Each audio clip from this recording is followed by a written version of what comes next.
Tukoy na ng mga pulis ang sinasabing nagpaputok ng baril na tumama dito kay Emeline. At para sa karagdagang detalye, may live report si Emil Sumangil. Emil?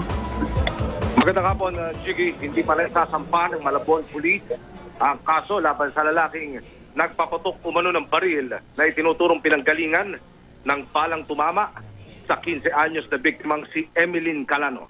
Jiggy, tukoy na raw ito ng pulisya pero kailangan pa nilang kumala pa ng mga statement mula sa iba pang testigo, pero patunayang may sumiklab nga na shooting incident isang kanto ang layo mula sa kinatatayuan ni Emeline. Isa pa sa dahilan, wala raw piskal na on holiday duty 24/7 dito sa Malabon kumpara sa ibang distrito.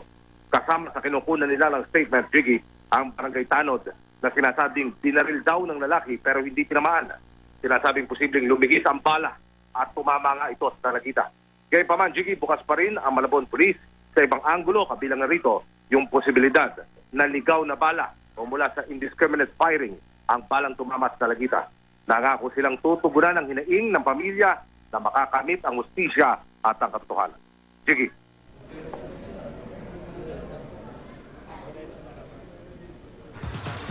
Maraming salamat, Emil Sumangil.